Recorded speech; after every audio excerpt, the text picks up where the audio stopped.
16 ವರುಷ ಕಳೆದೋಗುವುದು ಎಜುಕೇಶನ್ ಅನ್ನೋ ಜೈಲಿನಲ್ಲಿ. ಈ ಹಾಡು ನೀವು ಕೇಳಿರ್ಲೇಬೇಕಲ್ಲ.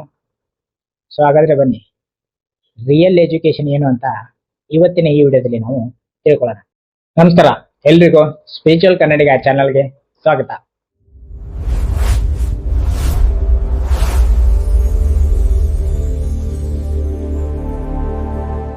ಸೊ ಎಜುಕೇಶನ್ ಅಂದ ತಕ್ಷಣ ನಮ್ಮ ತಲೆಗೆ ಬರೋದು ಸ್ಕೂಲು, ಕಾಲೇಜು, ಅಥವಾ ಬುಕ್ಸು, ಅಥವಾ ಮಾರ್ಕ್ಸ್ ಕಾರ್ಡ್ಸು, ಅಥವಾ ಡಿಗ್ರಿಗಳು, ಇಲ್ಲಾಂದ್ರೆ ಲಾಸ್ಟಲ್ಲಿ ಜಾಬ್ಸು, ಆ ಜಾಬು, ಈ ಜಾಬು, ಬಿಸ್ನೆಸ್ಸು ಅಂತ. ಆದರೆ ಎಜುಕೇಶನ್ ಅಂದರೆ ಕ್ವಶನ್ ಹೇಗೆ ಕೇಳೋದು, ಅಥವಾ ಪ್ರಾಬ್ಲಮ್ ಹೇಗೆ ಫೇಸ್ ಮಾಡೋದು, ವ್ಯವಸಾಯ ಹೇಗೆ ಮಾಡೋದು, ಹಣ ಹೇಗೆ ಗಳಿಸೋದು, ಆ ಗಳಿಸಿರೋ ಹಣನ ಹೇಗೆ ಮ್ಯಾನೇಜ್ ಮಾಡೋದು, ನಮ್ಮ ರಿಲೇಶನ್ಶಿಪ್ನ ಹೇಗೆ ಮ್ಯಾನೇಜ್ ಮಾಡೋದು, ಸೆಕ್ಸ್ ಅಂದರೆ ಏನು, ಖುಷಿಯಾಗಿ ಬದುಕೋದು ಹೇಗೆ,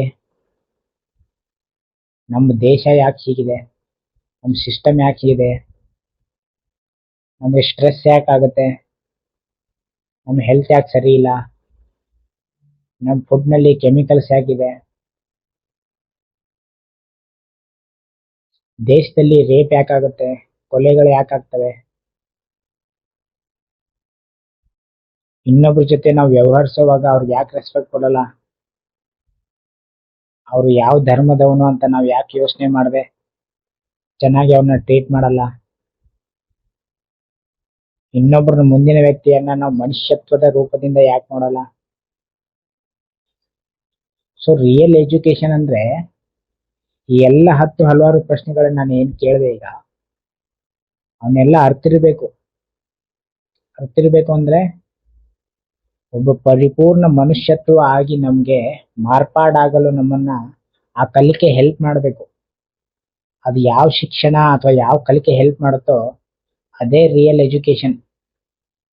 ಆದ್ರೆ ನೀವು ಎಜುಕೇಟೆಡ್ ಅಂತ ನಾವು ಹೇಳ್ಕೊಂಡು ತಿರುಗಾಡ್ತಾ ಇರ್ತೀವಿ. ಆದ್ರೆ ನಮ್ಮ ಸಿಸ್ಟಮ್ ಯಾವ ತರ ಇದೆ, ಈಗ ದೇಶದಲ್ಲಿ ಏನ್ ನಡೀತಾ ಇದೆ, ದುಡ್ಡು ಗಳಿಸಕ್ಕೆ ಯಾಕೆ ಇಷ್ಟು ಕಷ್ಟಪಡ್ತಾ ಇದೀವಿ, ಸುಖವಾಗಿ ಯಾಕೆ ಬದುಕ್ತಾ ಇಲ್ಲ, ಯಾಕೆ ಎಲ್ಲರಿಗೂ ಸ್ಟ್ರೆಸ್ ಆಗ್ತಾ ಇದೆ, ಯಾಕೆ ಇನ್ನೊಬ್ಬರ ಜೊತೆ ನಾವು ಕಂಪೇರ್ ಮಾಡ್ಕೊಳ್ತಾ ಇದ್ದೀವಿ, ಯಾಕೆ ಕೆಲವೊಬ್ರು ರೈತರು ಸೂಸೈಡ್ ಮಾಡ್ಕೊಳ್ತಾ ಇದ್ದಾರೆ, ನಮ್ಗೆ ಯಾಕೆ ಜೀವನವನ್ನ ಸರಾಗವಾಗಿ ಜೀವಿಸಕ್ಕೆ ಆಗ್ತಾ ಇಲ್ಲ. ಇದಕ್ಕೆಲ್ಲ ಮೇಜರ್ ಆಗಿ ಕಾರಣ ಏನಪ್ಪಾ ಅಂದ್ರೆ, ಮೊದಲು ನಮ್ಮ ಸಿಸ್ಟಮ್ ಕಾರಣ. ನಮ್ಮ ಸಿಸ್ಟಮ್ ಯಾಕೆ ಕಾರಣ, ಮತ್ತು ಸಿಸ್ಟಮ್ನ ಕ್ರಿಯೇಟ್ ಮಾಡಿದವ್ರು ಯಾರು? ಸಿಸ್ಟಮ್ನ ಕ್ರಿಯೇಟ್ ಮಾಡಿದವರು ನೀವುಗಳೇ, ಅಂದ್ರೆ ಪ್ರಜೆಗಳು. ನೀವು Indians, we are all Indians. ಆದ್ರೆ ನಾವು ಎಜುಕೇಟೆಡ್ ಅಂತ ಹೇಳ್ಕೊಂಡು ತಿರುಗಾಡ್ತಾ ಇರ್ತೀವಿ. ಆದ್ರೆ ನಮ್ಗೆ ಯಾವ ತರ ಬಿಹೇವ್ ಮಾಡ್ಬೇಕು ಅನ್ನೋದೇ ಗೊತ್ತಿಲ್ಲ, ಬೇಸಿಕ್ ಸೆನ್ಸೇ ಇಲ್ಲ. ದೇಶದಲ್ಲಿ ರೇಪ್ ಆಗ್ತಾ ಇದ್ರೆ ಆ ರೇಪ್ ಮಾಡ್ತಾ ಇರೋನ್ಗೆ ಸೆಕೆಂಡ್ ಥಾಟೇ ಬರಲ್ಲ. ಇಲ್ಲಿ ಸೆಕೆಂಡ್ ಥಾಟ್ ಅಂದ್ರೆ ಏನು? ಈಗ ನಾವು ಚಿಕ್ಕಂದಿರುವಾಗ ಏನಾದ್ರು ಬೆಂಕಿಯಲ್ಲಿ ಕೈ ಹಾಕಿದ್ರೆ ನಮ್ಗೆ ಗೊತ್ತಿರುತ್ತೆ, ಹೌದು ಕೈ ಸುಡುತ್ತೆ ಅಂತ. ಈಗ ಏನಾದ್ರು ಬೆಂಕಿ ನೋಡಿದ್ರೆ ನಮ್ಗೆ ಗೊತ್ತಾಗುತ್ತೆ, ನಾವು ಕೈ ಹಿಂದೆ ತಕೊಳ್ತೀವಿ.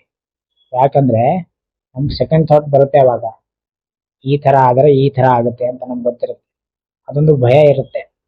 ಆದ್ರೆ ಯಾರು ಕೊಲೆ ಮಾಡ್ತಾರೆ, ಯಾರು ರೇಪ್ ಮಾಡ್ತಾರೆ, ಯಾರು ದರೋಡೆ ಮಾಡ್ತಾರೆ, ಇದಕ್ಕೆಲ್ಲ ಸಿಚುವೇಶನ್ ಏನ್ ಕಾರಣ? ಅವ್ರಿಗೆ ಯಾಕೆ ಭಯ ಇಲ್ಲ, ಅವ್ರಿಗೆ ಯಾಕೆ ಸೆಕೆಂಡ್ ಥಾಟ್ ಬರ್ತಾ ಇಲ್ಲ? ಸಿಸ್ಟಮ್ ನಲ್ಲಿ ಯಾಕೆ ಎಲ್ಲರೂ ಆರಾಮಾಗಿ ತಿರುಗಾಡ್ತಾ ಇದ್ದಾರೆ ಆ ತರ ವ್ಯಕ್ತಿಗಳು? ಆ ತರ ಸಿಸ್ಟಮ್ ಯಾಕೆ ಈ ತರ ಸಿಸ್ಟಮ್ ಕ್ರಿಯೇಟ್ ಆಗಿದೆ? ಇದಕ್ಕೆಲ್ಲ ಮೂಲ ಕಾರಣ ಯಾರು? ಪ್ರಜೆಗಳು ಯಾಕೆ ಕಾರಣ? ಯಾಕಂದ್ರೆ ಪ್ರಜೆಗಳಿಗೆ ಬೇಸಿಕ್ ಆಗಿ ಏನ್ ಅರ್ಥ ಮಾಡ್ಕೋಬೇಕು ಅದೇ ಗೊತ್ತಿಲ್ಲ. ಯಾರಿಗೆ ವೋಟ್ ಮಾಡ್ಬೇಕು, ಯಾರಿಗೆ ವೋಟ್ ಮಾಡಬಾರ್ದು, ಯಾವ ಟ್ರಾನ್ಸ್ಪರೆನ್ಸಿ ಇದೆ, ವೋಟ್ ಮಾಡಿದ್ರೆ ಏನಾಗುತ್ತೆ, ನಮ್ಮಲ್ಲಿರೋ ಈ ಮೇಜರ್ ಪವರ್ ಏನು ಅದೇ ಗೊತ್ತಿಲ್ಲ ನಮ್ಗೆ. ನಾವು ಪ್ರಜೆಗಳಾಗಿದ್ದು ನಮ್ಮ ಹತ್ರ ಒಂದು ಬ್ಯೂಟಿಫುಲ್ ಆದ ಪವರ್ ಇದೆ. ಏನಪ್ಪ ಪವರ್ ಅಂದ್ರೆ, ಅದಕ್ಕೊಂದು ಎಕ್ಸಾಂಪಲ್ ಇದೆ. ಏನ್ ಎಕ್ಸಾಂಪಲ್ ಅಂದ್ರೆ, ಈಗ ನ್ಯೂಕ್ಲಿಯರ್ ಬಾಂಬ್ ಇರುತ್ತೆ, ಅಣುವಸ್ತ್ರ. ಆ ನ್ಯೂಕ್ಲಿಯರ್ ಬಾಂಬು ಬೇರೆ ಕೆಟ್ಟ ವ್ಯಕ್ತಿಗಳ ಹತ್ರ ಹೋಗಬಾರ್ದು ಅಂತ ನಾವೆಲ್ಲ ಪ್ರೊಟೆಕ್ಟ್ ಮಾಡ್ತಾ ಇರ್ತೀವಿ. ಯಾಕೆ ಪ್ರೊಟೆಕ್ಟ್ ಮಾಡ್ತಾ ಇರ್ತಾರೆ ಅಂದ್ರೆ, ಬೇರೆಯವ್ರ ಹತ್ರ ಹೋದ್ರೆ ಅದನ್ನ ಅವರು ಕೆಟ್ಟದಾಗಿ ಯೂಸ್ ಮಾಡ್ಕೋತಾರೆ. ಇದು ಬ್ಲಾಸ್ಟ್ ಗೀಸ್ ಏನಾದ್ರು ಮಾಡಿದ್ರೆ ಹಲವಾರು ಜನರೇಷನ್ಗಳಿಗೆ ಅದು ಪ್ರಾಬ್ಲಮ್ ಆಗುತ್ತೆ ಅಂತ. ಅದೇ ಥರನೇ ನಮ್ಮಲ್ಲೂ ಒಂದು ಪವರ್ ಇದೆ. ಆ ಪವರ್ ಏನು? ವೋಟ್ ಮಾಡುವಂಥ ಪವರು. ಆದರೆ ನಮ್ಮ ಸಿಚುವೇಶನ್ ಹಾಗೆ ಇದೆ. ನಮ್ಮ ಪವರು ಒಂದು ನ್ಯೂಕ್ಲಿಯರ್ ಬಾಂಬ್ ಇದ್ದಂಗೆ. ಆ ನ್ಯೂಕ್ಲಿಯರ್ ಬಾಂಬ್ನ ನಾವು ಯಾರಿಗೆ ವೋಟ್ ಮಾಡಿ ಈ ಸಿಸ್ಟಮ್ನ ನಡೆಸಿ ಅಂತ ನಾವು ಕೊಡ್ತಾ ಇದ್ದೀವೋ, ಕರೆಕ್ಟ್ ಆಗಿರೋ ವ್ಯಕ್ತಿ ಹತ್ರ ಅದು ಕೊಟ್ಟರೆ ಅದು ಇಡೀ ಜೀವನವನ್ನ ಬೆಳಗಿಸ್ಬೋದು. ಆದರೆ ಯಾರು ಕರೆಕ್ಟಾಗಿ ನಾಲೆಜಬಲ್ ಇಲ್ವೋ, ಅದಕ್ಕೆ ಅವರು ಅರ್ಹರಲ್ವೋ ಅವ್ರ ಹತ್ರ ಅದು ಹೋದ್ರೆ ಏನಾಗುತ್ತೆ? ಆ ಅಣುವಸ್ತ್ರ, ಆ ನ್ಯೂಕ್ಲಿಯರ್ ಬಾಂಬ್ ಏನಿದೆ ಅದು ಬ್ಲಾಸ್ಟ್ ಆಗಿಬಿಡುತ್ತೆ.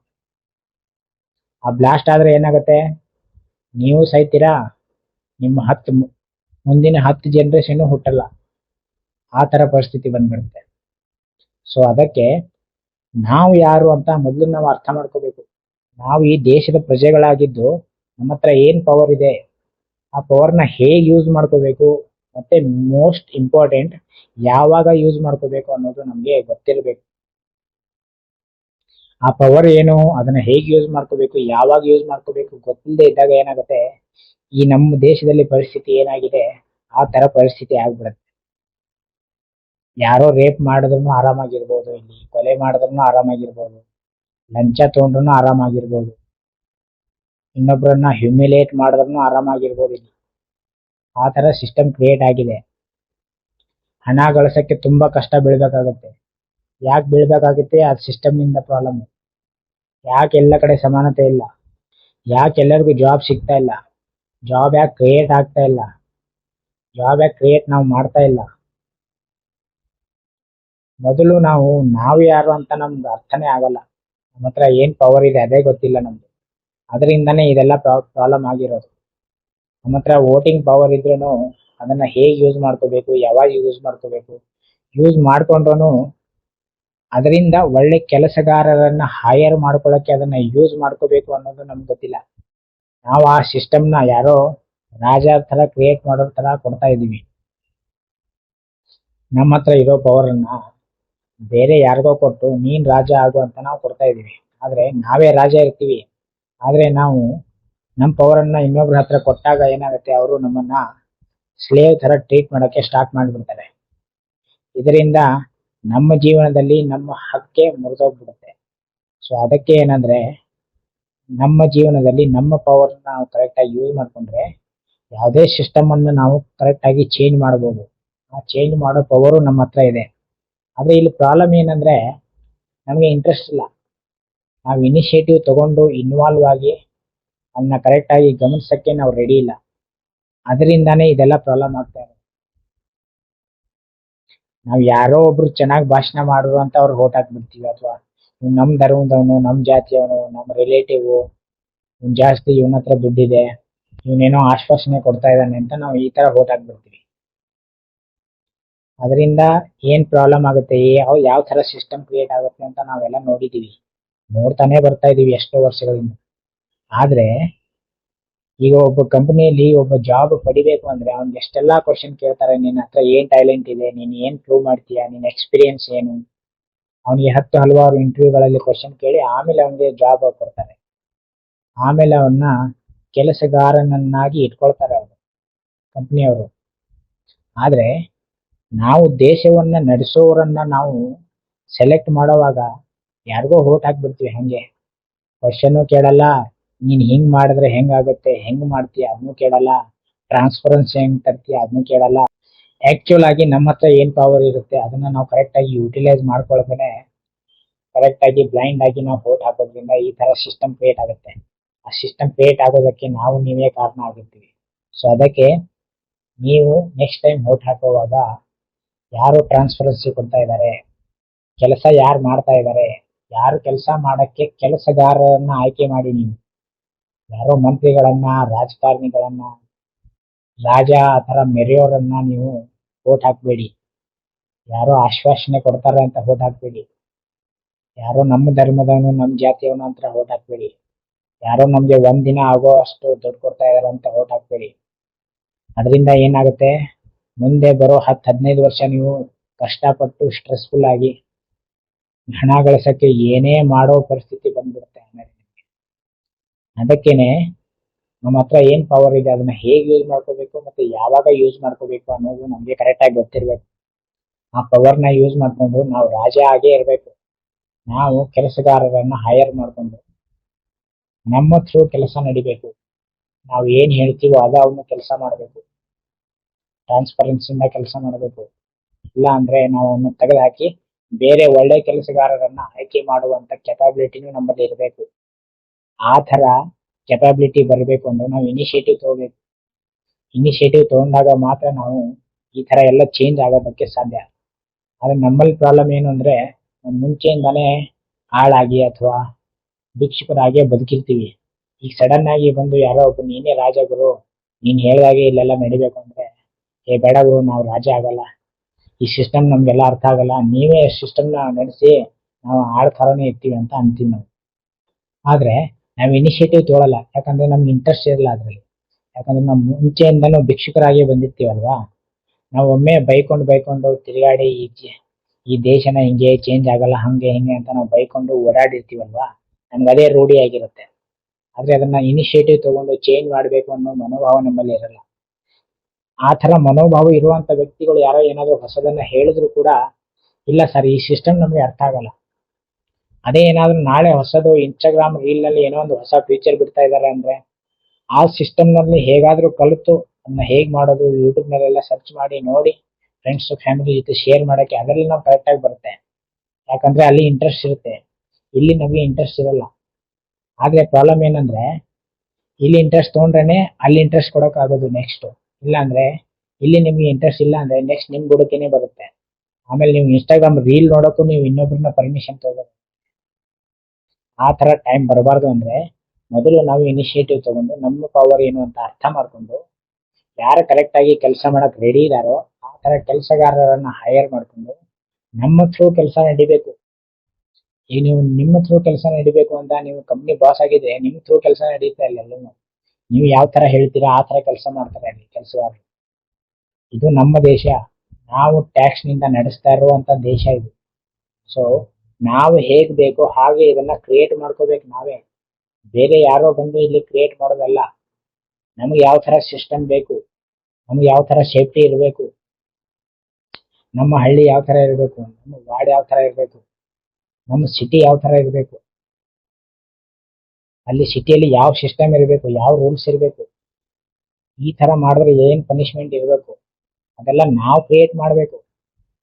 ಯಾಕಂದ್ರೆ ಅಧಿಕಾರ ಇರೋದು ನಮ್ಮ ಹತ್ರ. ನಾವೆಲ್ಲ ಎಜುಕೇಟೆಡ್ ಅಂತ ಕಾಲರ್ ಎತ್ಕೊಂಡು ತಿರುಗಾಡಿ ನಮ್ಮ ದೇಶದ ಹಿಸ್ಟ್ರಿ ಹಂಗಿದೆ ಅಂತ ನಾವು ಕೊಚ್ಕೊಂಡು ಮತ್ತೆ ಅದೇ ಸಿಸ್ಟಮ್ ನಲ್ಲಿ ಒದ್ದಾಡ್ತಾ ಇರ್ತೀವಿ. ಆದ್ರೆ ಚೇಂಜ್ ಬರಬೇಕು ಅಂದ್ರೆ ಮೊದಲು ನಾವು ಚೇಂಜ್ ಆಗಬೇಕು.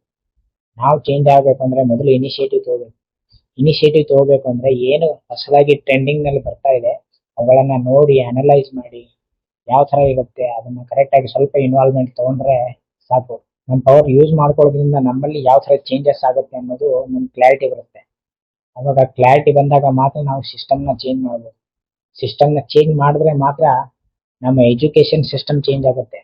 ನಮ್ಮ ಎಜುಕೇಶನ್ ಸಿಸ್ಟಮ್ ಚೇಂಜ್ ಆದ್ರೆ ಮಾತ್ರ ಮುಂದೆ ಬರೋ ಮಕ್ಕಳು ಆ ಎಜುಕೇಶನ್ ಸಿಸ್ಟಮ್ ಅಲ್ಲಿ ಕಲಿತ್ರೆ ಒಬ್ಬ ಪರಿಪೂರ್ಣ ವ್ಯಕ್ತಿಯಾಗಿ ಅವರು ಹೊರಬರಲು ಹೆಲ್ಪ್ ಆಗುತ್ತೆ.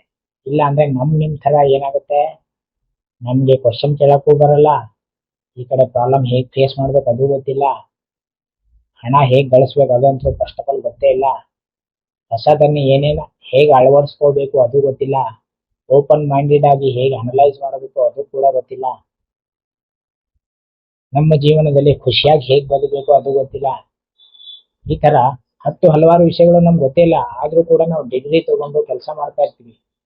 ಆದ್ರೂ ನಮಗೂ ರಿಲೇಶನ್ಶಿಪ್ ಹೆಂಗಿರ್ಬೇಕು, ಸೆಕ್ಸ್ ಅಂದ್ರೆ ಏನು, ಇದ್ರ ಬೇಸಿಕ್ ನಾಲೆಜ್ ಇರಲ್ಲ ನಮ್ಗೆ.